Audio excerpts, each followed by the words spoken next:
Fala galera, bom dia, tudo bem com vocês?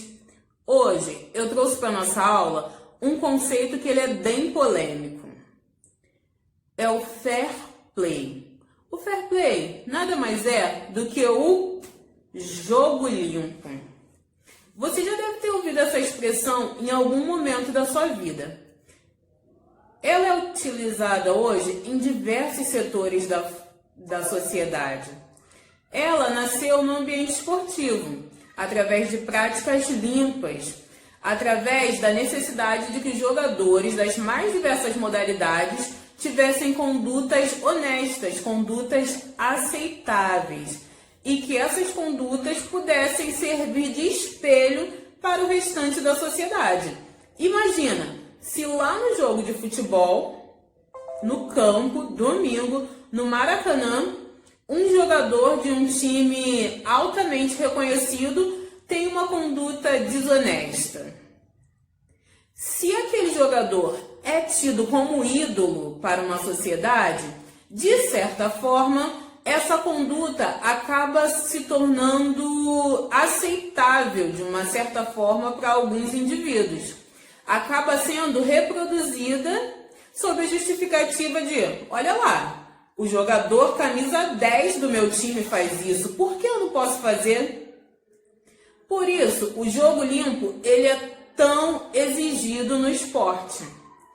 É claro que nós temos sempre um nível onde são exibidas as atitudes mais básicas, aquelas atitudes que todo mundo faria igual. Por exemplo, temos um jogador onde está lá, o jogo, e de repente cai um objeto de um jogador lá no meio do campo. Os outros jogadores dos outros times, eles vão parar, e vão devolver o objeto, seja uma caneleira, qualquer objeto, enfim. As pessoas vão pegar e vão devolver. Não é verdade?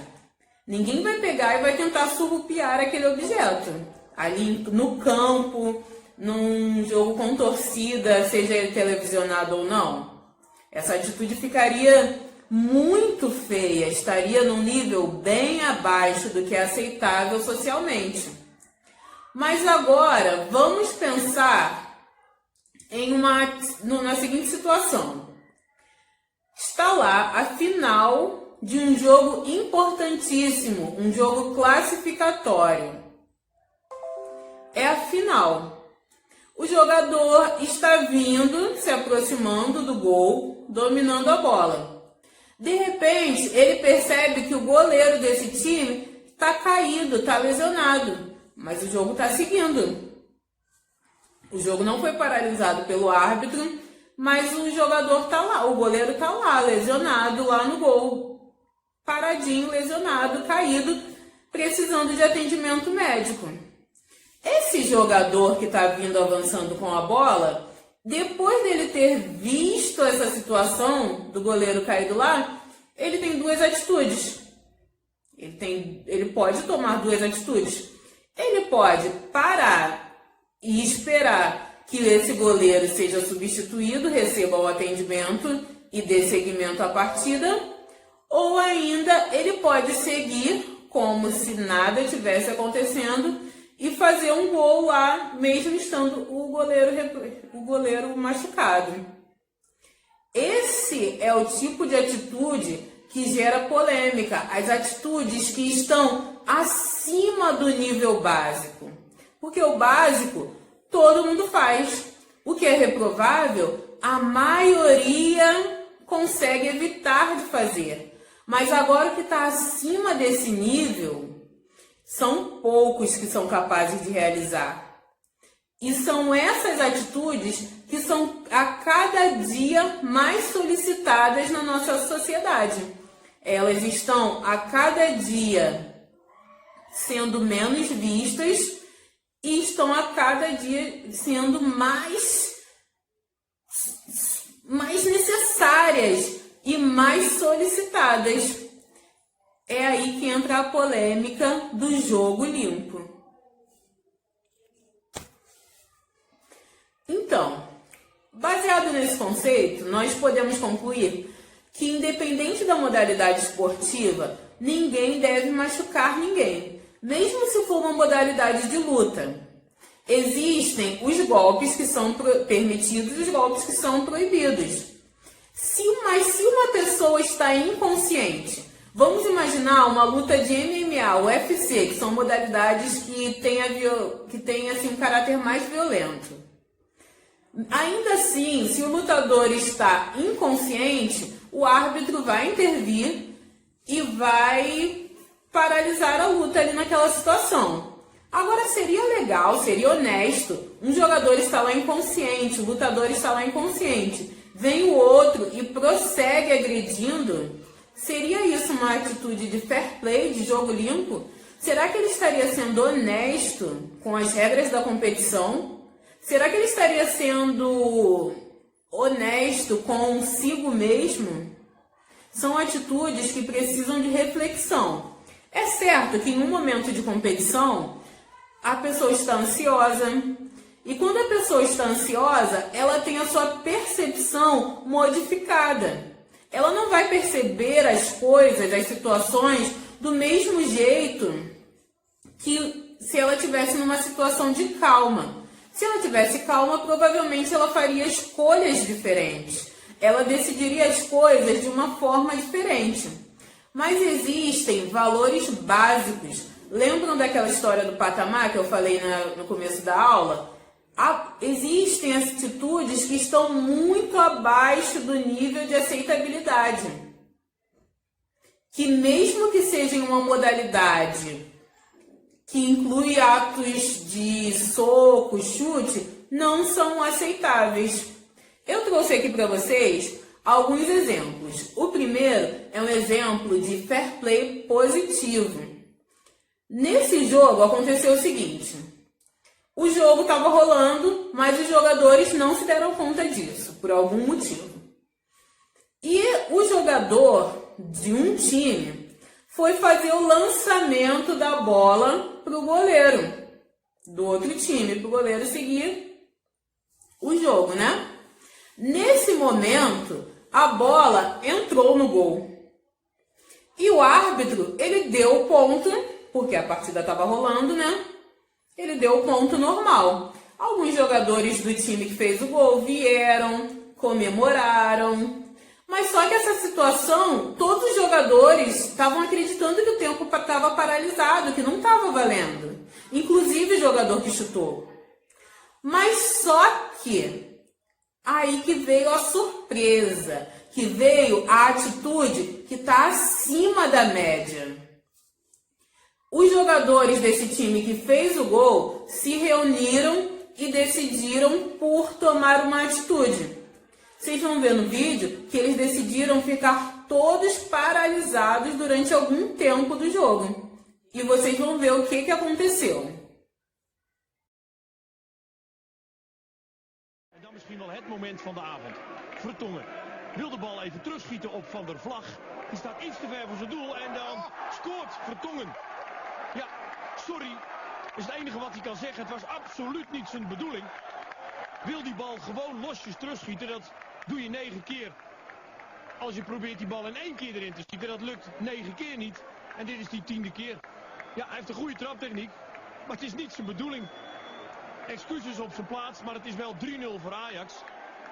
En dan is iedereen die een Cambuurhart heeft, boos. Alleen Ajax verontschuldigt zich er ook voor. Aan monden van Jan Vertongen. En dan dit opmerkelijk moment. Cambuur trapt af. Ajax blijft staan, doet niets. Wil Cambuur de gelegenheid geven om dit goed te maken. Dat is nog heel moeilijk. Zimmerman ramt die bal maar naar voren. Keeper Swinkels ingevallen van Vermeer zegt, ja, wat moet ik doen? Laat de bal lopen. Houwing, de sprint. Houdt die bal binnen. En mag het dan goed maken. Eerlijk van de Amsterdammers, want zo hoort het. Uiteindelijk waren de Amsterdammers wel zo netjes om met 3-1 te winnen van Cambuur Leeuwarden. En zo wint Cambuur wederom geen wedstrijd.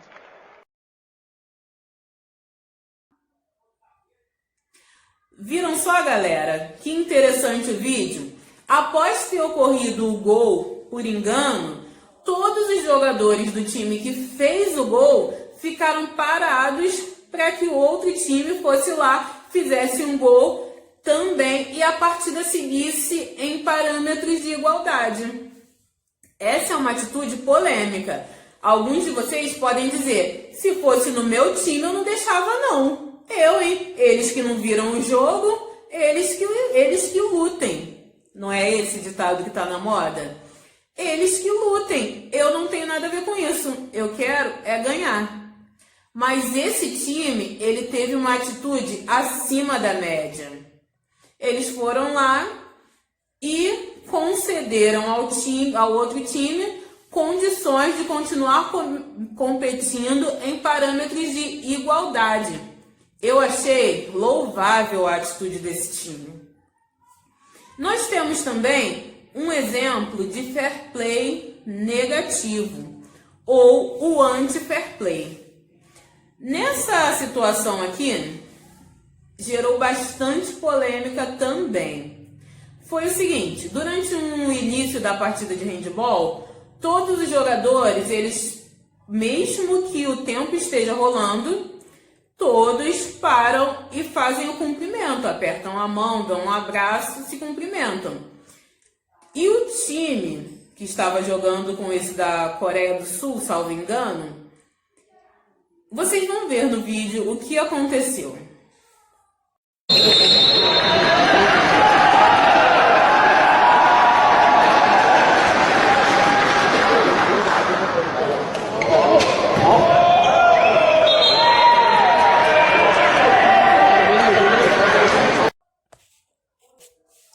Gente, essa partida, ela gerou muita polêmica. Vocês conseguiram entender?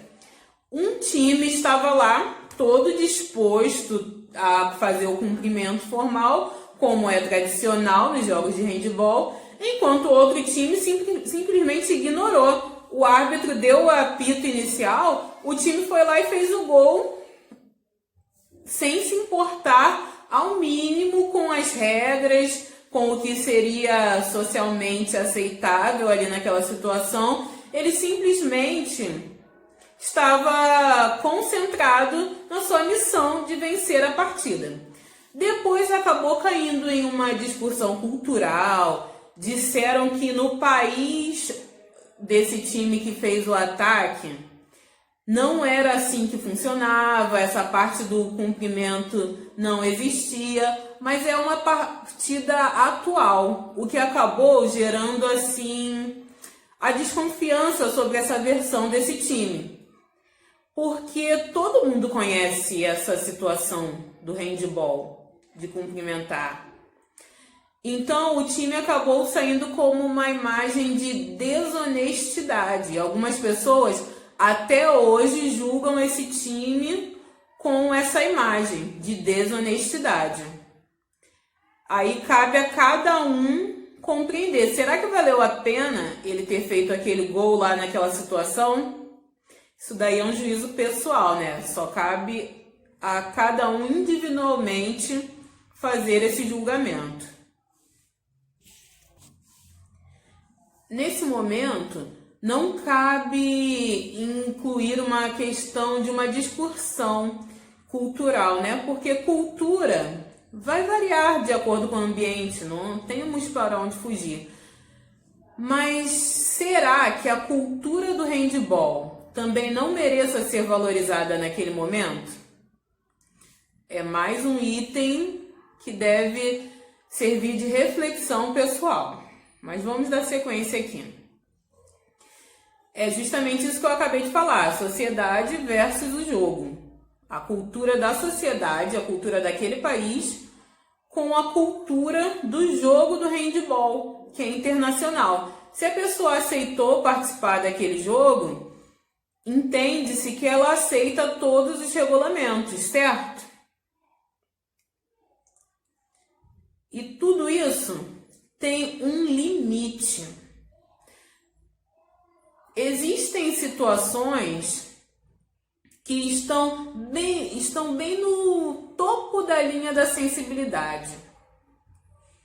Até quando a minha atitude vai ser aceitável? Até onde é esse limite? Existe Existe sempre, claro, a questão pessoal, os seus valores.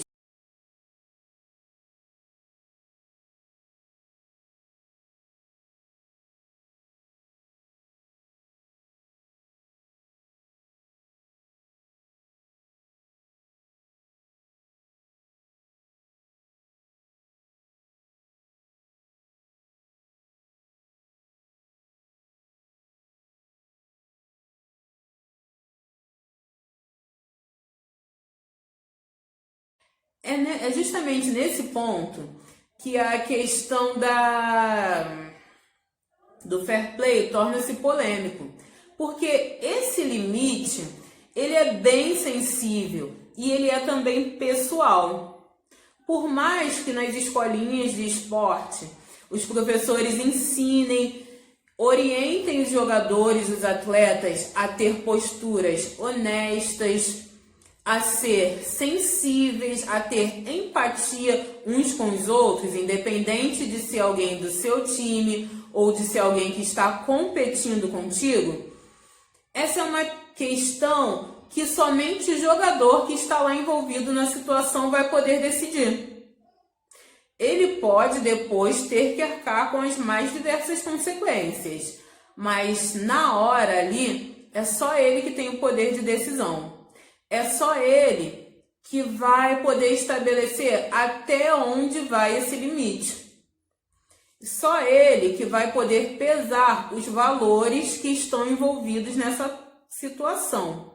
Os valores que vão ser prioridade nessa situação. Se é mais importante ganhar ou se é mais importante garantir a saúde, a segurança e a honestidade daquela situação toda. Se é mais importante eu sair campeão ou eu sair com a minha imagem íntegra.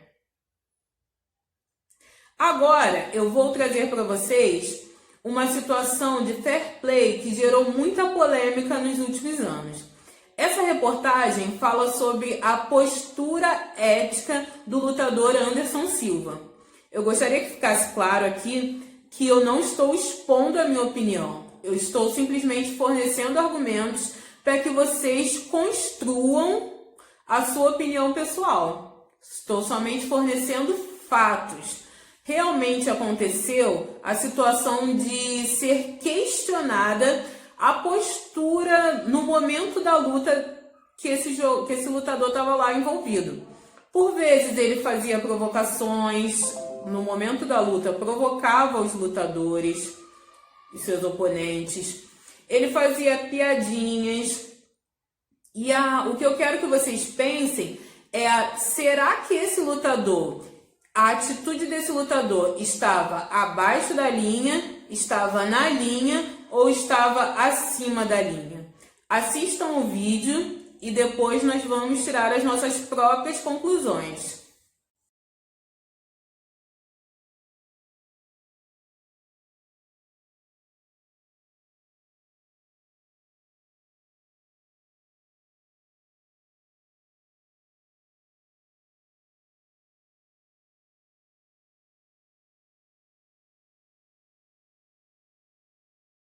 Nos campos, nas quadras, nos ringues, provocar é ético, faz parte do esporte. A última luta de Anderson Silva virou um debate sobre o tema. E o dono do cinturão peso médio do UFC não se esquivou das respostas. Vai tentando matar a barata dele, como ele dança, como ele baila, como ele brinca, como ele ginga, como ele sobra. Sobra Anderson Silva. Às vezes acontece, às vezes você está tão adrenalizado que às vezes você tá tão ali na vontade de fazer a luta, de querer a luta, que você acaba falando. Agora o Anderson chuta e os golpes dele são contundentes, ele ri. E o público ri junto. Literalmente tira a onda Anderson Silva com Demian Maia. Acho que pro show é feio, agora você como lutador, você tem que saber lidar com isso. A disputa pelo cinturão dos pesos médios do UFC entre dois brasileiros saiu do ringue e levantou polêmica sobre a ética no esporte. Anderson Silva venceu Demian Maia, mas ouviu mais críticas que elogios pelas provocações que fez durante a luta. é o lado da ética, ao lado de faltar ao respeito com o adversário. Isso é uma outra coisa. E houve um momento ali que realmente deu essa impressão. As provocações fazem parte dos esportes de luta e são até estimuladas pelos promotores de eventos. O maior pugilista de todos os tempos também gostava de irritar o adversário. O que o Muhammad Ali fazia muito era que na hora que ele clinchava com o adversário, ele fazia perguntas do tipo, esse que é o teu golpe mais forte? Normalmente ele se mantinha naquilo. Qual o limite que a gente pode colocar? Enquanto o atleta lutar, ele fazer a graça dele, porque a graça pode ser para tirar concentração. No momento que o atleta pare de lutar para fazer as graças, aí realmente não seria uma coisa positiva para o MMA. No ringue, Anderson chegou a se desculpar pelo que fez. Mas esse não sou eu queria pedir desculpa a todos. Mas ele já não parece arrependido. Você não pode estar xingando a mãe do adversário, xingando, falando palavrões pro adversário, mas, pô, se chamar o cara pra brigar, pô, pedir pro cara levantar, pedir pro cara bater em você, isso é normal, né? Não vejo nada demais nisso. E em outros esportes, será que também existe uma ética própria? No vôlei, as encaradas costumam provocar confusão. No rugby, elas fazem parte do espetáculo. E no futebol, o que pode e o que não pode na hora de provocar o adversário. Gracinha a mais que eu fiz, né? Não era pra ter feito, mas é que deu vontade e acabei fazendo. Quando eu fiz isso, eles reclamaram, então acontece. Eu acho que essas coisas depois que faz o gol, dancinha daqui, sabe? Eu acho que isso é deboche. Até no título carioca do Botafogo, conquistado neste domingo, Jefferson determinou o seu limite entre a provocação e o desrespeito. O Caio e os outros jogadores estavam treinando dancinha, essas coisas, e a gente chegou para eles e falou, olha, realmente a gente chegou até aqui sem dancinha, então vamos continuar sem dancinha. Existe também a luta contra a violência física. Em períodos anteriores, existia a cultura de cidadãos que iam para o ginásio de futebol somente para brigar. Eram alguns criminosos que se infiltravam em clubes de torcida organizada para incentivar a violência, para arrumar confusão. Então o esporte se reuniu contra a violência física e verbal também. Será que a prática de dizer que o juiz é ladrão, que o jogador é isso, que o jogador é aquilo, será que essa atitude é realmente correta? Será que ela deve ser propagada? Será que ela deve ser incentivada? Ou que nós devemos refletir sobre ela? O esporte também se uniu contra a desigualdade de oportunidades. Por isso, a maioria dos grandes clubes vem revertendo parte do seu lucro em projetos sociais, em atitudes humanitárias, para poder oportunizar que mais crianças e adolescentes cheguem ao topo. Não somente aquelas crianças que têm dinheiro para pagar uma escolinha, para chegar ao alto rendimento do esporte, mas todas as crianças, desde o menino que está lá em condições de pobreza até o menino que tem um alto poder aquisitivo, que todos tenham igualdade de competição, igualdade de condições para a competição. Segundo, agora aqui ó, o próximo, contra a corrupção. Imaginem a seguinte situação que era comum no futebol. Olha só, eu vou te pagar aqui uma quantia X, tantos reais, para o seu time, deixar o meu time vencer. Vocês acreditam que essas situações eram comuns no futebol? Mas agora não, né, galera? Agora existe o fair play integral. O fair play que incentiva o jogo limpo em todas as práticas que envolvem o esporte. E a última é a comercialização excessiva. Quando a necessidade de expor os seus patrocinadores, a necessidade de fazer propaganda estava acima da necessidade de treino, da necessidade de buscar fazer o que realmente os jogadores deveriam fazer. Quando o jogador deveria estar treinando, ele acabava estando fazendo propaganda, envolvido em setores que não estavam diretamente relacionados com o seu ambiente, que era o foco das suas atividades. Então, o fair play integral, ele luta contra a comercialização excessiva do esporte. Hoje, galera, o que eu quero que vocês façam? Hoje, eu não vou pedir que vocês copiem esses conteúdos no caderno de vocês de uma forma como nós fazemos sempre, né? Eu vou pedir para que vocês construam um informativo, uma espécie de um cartaz. Esse aqui fui eu que fiz, vejam bem. Eu coloquei a palavra fair play, coloquei o que ela significa e coloquei algumas palavras que expõem significados para mim dessa prática. E é isso que eu peço para que vocês façam. Uma espécie de um cartaz informativo sobre o fair play. Vocês podem usar a criatividade, vocês podem fazer em um material reciclável. Eu sei que nesse momento de quarentena, nós não temos onde comprar material, não é verdade? As papelarias não estão abertas. Você pode fazer na sua folha de caderno, você pode fazer em uma folha de papelão, você pode usar a sua criatividade para construir um informativo sobre o fair play, sobre o jogo limpo. Certo, galera? Coloquei aqui uma palavra que está bem na moda, não é verdade? Empatia. Empatia é a capacidade de se colocar no lugar do outro, de sentir como o outro sente. Será que quando eu realizo o anti-fair play, se fosse comigo, eu ia gostar? Será que se fosse o meu time lá sendo prejudicado, eu ia gostar?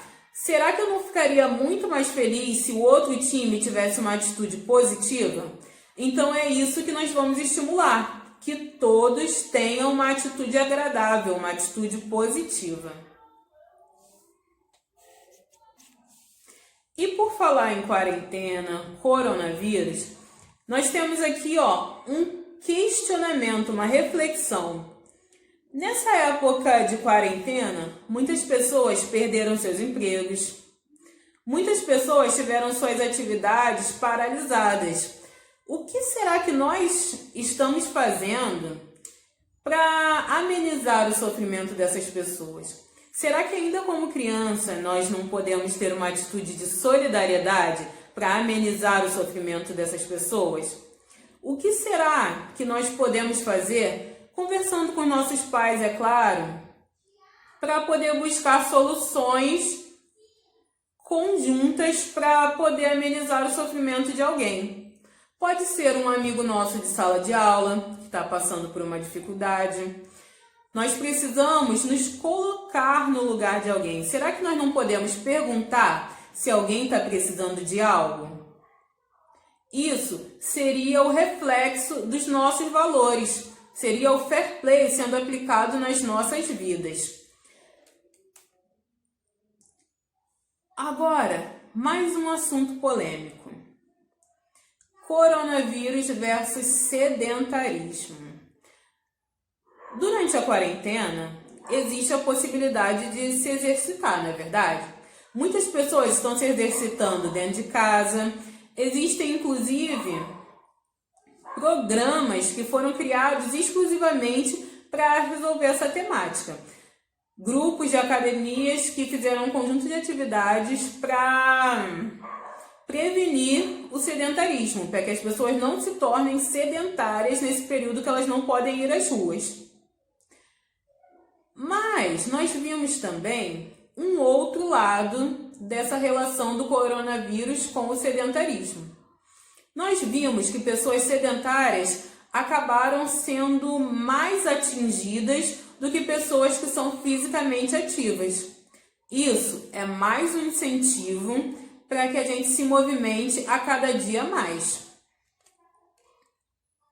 Certinho, galera? Então, vamos atentar para todas as atitudes de prevenção.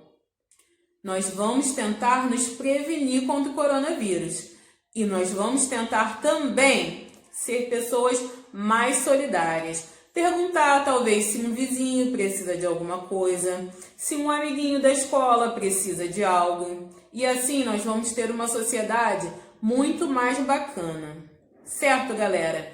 Então, eu vou aguardar no meu e-mail e no meu WhatsApp a foto com a atividade de vocês. Não esqueçam de construir esse quadro.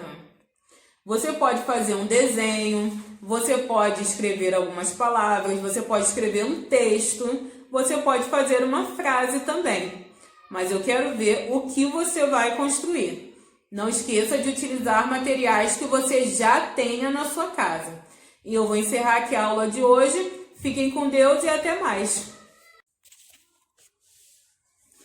Pois é, galera. Essas discussões, elas têm gerado bastante polêmica no ambiente esportivo. Mas a grande maioria dos times, dos clubes, eles concordam que o esporte ele tem que ser um agente de estímulo de boas práticas. O esporte ele deve não somente promover saúde, ele deve também promover o bom caráter da pessoa, promover valores, promover atitudes positivas. E assim, foi construído um conceito de fair play integral, que extrapola somente as atitudes dos jogadores nos campos. Vai além. É um conceito que entende que o esporte ele deve ser muito mais do que somente um jogador no campo fazendo o que é certo. Tudo que envolve o esporte deve ser positivo. É por isso que todos os clubes se juntam para lutar contra esses fatores. O primeiro deles é a fraude. Como assim a fraude? A fraude para conseguir melhores patrocinadores, fraudes para conseguir sediar eventos. O esporte, de forma geral, abomina toda prática que seja fraudulenta. O esporte, ele é contra esse tipo de fraude. E a fraude, não só fraude nos eventos, mas também a fraude na performance de cada atleta. Está aqui o segundo item, o doping. Doping nada mais é do que o uso de substâncias proibidas para conseguir um rendimento maior. Os esportistas, de forma geral, são contra esse tipo de ação.